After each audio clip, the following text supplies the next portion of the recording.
Hi hello good evening दोस्तों, कैसे हो आप सभी। आपका अपने यूट्यूब चैनल LLMS क्लासेज पर हार्दिक अभिनंदन है। आप कैसे हो? मैं आशा और उम्मीद करता हूँ कि आप मस्त होंगे, स्वस्थ होंगे। आपकी तैयारी कैसी चल रही है? अच्छी चल रही है ना? तो आप अपनी क्लासेज चल रही है रेगुलर नियमित रूप से, तो आप क्लासेज ले रहे हो कि नहीं ले रहे हो?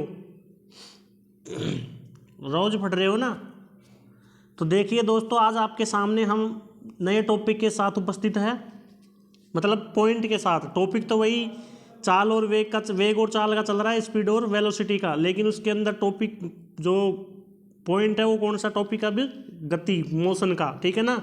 कौन सा टॉपिक चलेगा? मोशन का।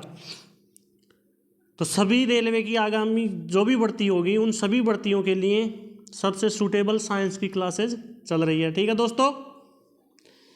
तो आइए साथियों, आगे चलते हैं बिना देरी किए बिना। आइए प्यारे साथी, गति, मोशन। मोशन, गति। गति किसे कहते हैं? गति वो चीज़ होती है जो समय के सापेक्ष किसी भी वस्तु की स्थिति में क्या करती हो? परिवर्तन करती हो या परिवर्तन लाती हो। जैसे कि गति क्या चीज़ होती है कि किसी भी वस्तु या किसी भी वस्तु की जो स्थिति है, किसी भी वस्तु की स्थिति में समय के सापेक्ष क्या लाती है? परिवर्तन लाती है।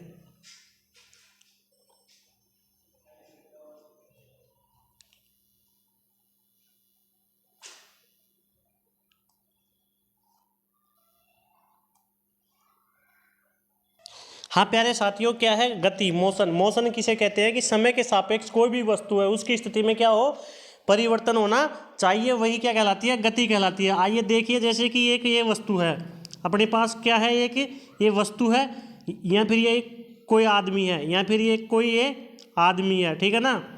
ये कोई आदमी है, तो ये यहाँ से चल के ये वस्तु कहाँ पहुँच गई? यहाँ पहुँच गई। कहाँ पहुँच गई? यहाँ पहुँच गई। तो इसकी स्थिति में क्या हो गया? परिवर्तन हुआ कि नहीं हुआ? ये आदमी यहाँ से चल के यहाँ पहुँच गया, तो इसकी स्थिति में परिवर्तन हुआ कि नहीं हुआ? हुआ ना।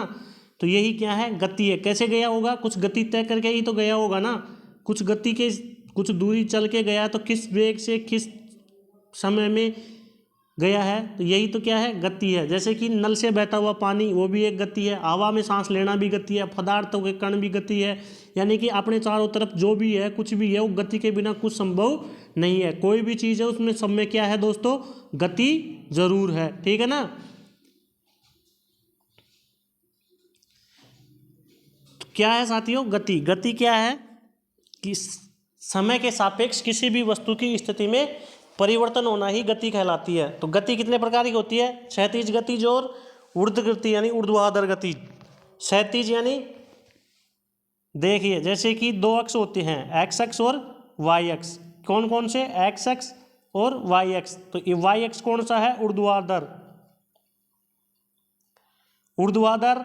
और एक्स अक्ष कौन सा है? क्षैतिज अक्ष। ये कौन सा है? क्षैतिज अक्ष है। और ये ऊर्ध्वाधर अक्ष होता है। ये कौन सा अक्ष होता है? ऊर्ध्वाधर अक्ष होता है। इसी को क्या कहते हैं? उदग्र अक्ष।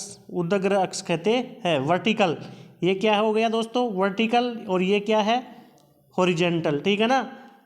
गति दो प्रकार की। गति किसे कहते हैं? समय के सापेक्ष किसी भी वस्तु की स्थिति में परिवर्तन होना। जैसे कि बहता हुआ पानी, चलती हुई हवा, सांस लेना, ये सब गति के उदाहरण है, ठीक है। गति दो प्रकार की, क्षैतिज गति यानी कि हॉरिजेंटल, और उदग्र गति यानी ऊर्ध्वाधर, वर्टिकल, ठीक है।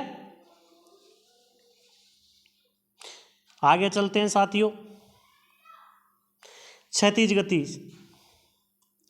आगे चलते हैं साथियों, क्या आई? क्षैतिज गति। क्षैतिज गति क्या होती है? देखिए, क्षैतिज गति ये होती है जैसे कि सीधी रेखा में जा रही है, ये गति कर रही है, तो इसे क्या कहते हैं? क्षैतिज गति कहते हैं। इसे क्या कहते हैं? क्षैतिज गति कहते हैं। जैसे कि कोई कार है, यहाँ से चल के यहाँ जा रही है, यहाँ से चल के यहाँ ये जा रही है, तो ये किस गति से जा रही है? इसमें गति होगी ना, किस वेग से, किस गति से, किस हिसाब से जा रही है। तो सीधी रेखा में जा रही है, ये ऐसे रेखीय स्थिति में या क्षैतिज अक्ष में चलती है, उसे क्या कहते हैं? क्षैतिज गति कहते हैं, ठीक है दोस्तों। और उदग्र गति। उदग्र गति दो प्रकार की होती है। उदग्र गति कैसे, कितने प्रकार की होती है? दो प्रकार की होती है। उदगर गति यानी कि ऊर्ध्वाधर गति। ऊर्ध्वाधर गति दो प्रकार की होती है, एक तो नीचे से ऊपर की ओर जाना, जैसे कि कोई वस्तु है, कोई वस्तु है ये, अब इस वस्तु को ऊपर की ओर फेंका जाता है, इस वस्तु को ऊपर की ओर फेंका जाता है, और एक वस्तु ये ए, इसको नीचे की ओर फेंका जाता है, एक वस्तु ये, इसको नीचे की ओर फेंका जाता है। तो ऊर्ध्वाधर गति कितने प्रकार की? दो प्रकार की, ऊपर नीचे से ऊपर की ओर फेंकना और ऊपर से नीचे की ओर फेंकना। और कल अपन ने डिस्कस किया था कि नीचे से ऊपर की ओर फेंकी जाती है तो प्रारंभिक वेग कुछ ना कुछ होगा और अंतिम वेग क्या होगा? 0 होगा। जब ऊपर से नीचे की ओर फेंकी जाती है तो प्रारंभिक वेग 0 होगा और अंतिम वेग कुछ ना कुछ होगा। कल ही किया था ये डिस्कस, ठीक है ना। तो इन्हीं पे आधारित क्या है साथियों? न्यूटन की गति के समीकरण है। इस पे ही आधारित क्या है? गति के समीकरण है। किस पे? क्षैतिज गति पे और उदगर गति जो ऊपर फेंकी जाती है या नीचे फेंकी जाती है, इस पर गति के कुछ समीकरण है। और किसने दिए थे गति के समीकरण? न्यूटन ने दिए थे। तो देखिए साथियों, क्षैतिज में गति के समीकरण, क्षैतिज में गति के समीकरण,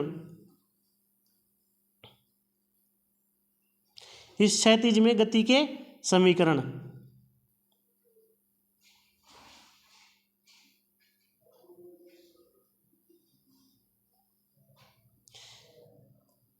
आइए प्यारे साथियों, इस क्षैतिज में गति के समीकरण है। तो गति का पहला समीकरण क्या है? गति का पहला समीकरण है v is equal to v बराबर u प्लस ए टी, ये प्रथम समीकरण है। दूसरा समीकरण है s बराबर U T plus half A T square. और तीसरा समीकरण है v स्क्वायर बराबर क्या है साथियों? v स्क्वायर बराबर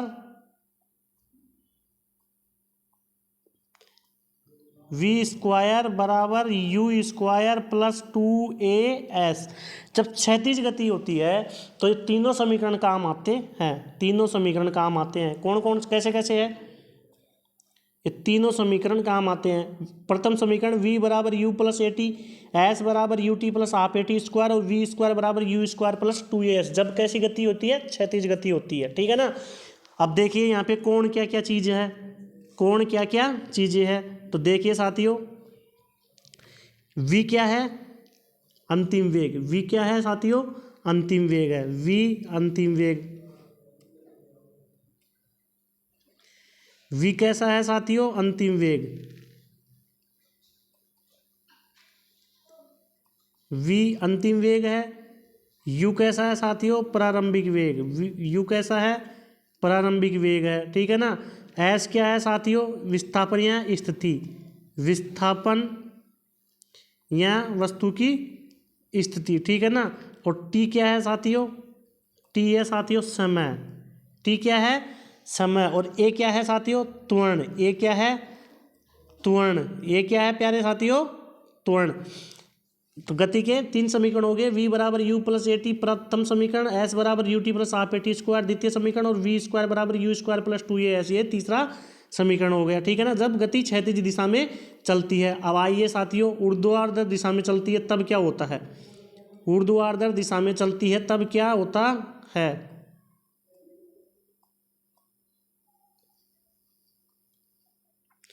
देखिए, ऊर्ध्वाधर में जब चलती है तो एक ही जगह जहाँ भी ए आया था, जहाँ भी ए आया था, एक ही जगह जी पुट करेंगे। यहाँ भी ऊपर से नीचे जाने पर भी एक ही जगह क्या पुट करेंगे? जी पुट करेंगे। लेकिन जब नीचे से ऊपर जाएंगे, नीचे से ऊपर जाएंगे तो जी माइनस का पुट करेंगे और नीचे आएंगे तो जी प्लस का पुट करेंगे। अब कैसे? देखिए कि पहला समीकरण क्या था? v बराबर यू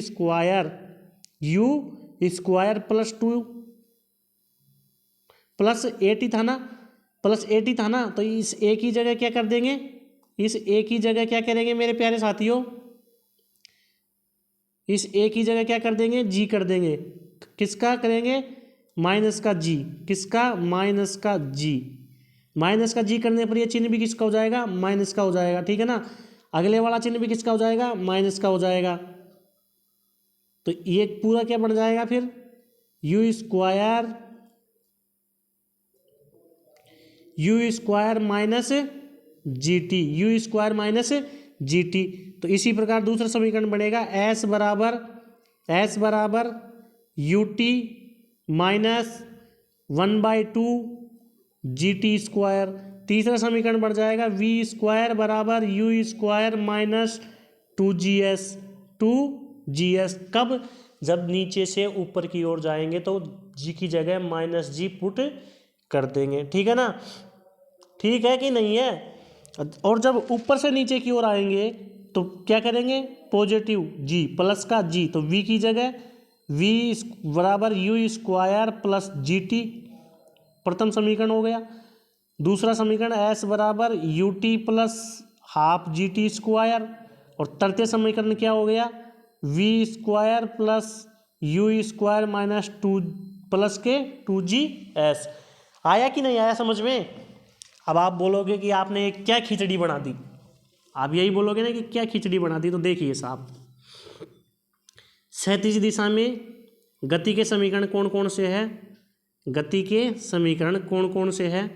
टाइम लगेगा, टॉपिक समझ में एक बार में नहीं आएगा, 2 बार कीजिए, 3 बार कीजिए, 4 बार कीजिए, लेकिन इसको समझिए, क्योंकि यहाँ से न्यूमेरिकल बनेगा बनेगा बनेगा। रेलवे की किसी भी एग्ज़ाम के लिए जाओगे एग्ज़ाम में तो न्यूमेरिकल यहाँ से बनेगा ही बनेगा।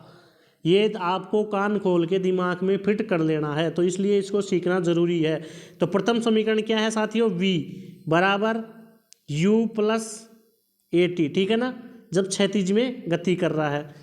द्वितीय समीकरण क्या है साथियों? s बराबर U T plus half A T square, ठीक है ना, U T plus half A T square.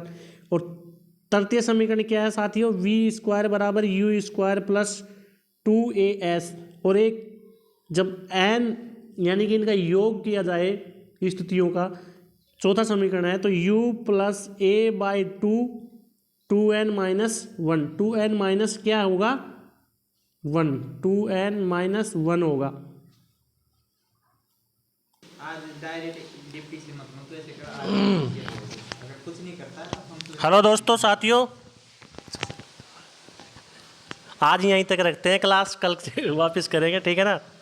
Thank you दोस्तों, गुड इवनिंग, शुभ रात्रि, love you, bye bye, take care.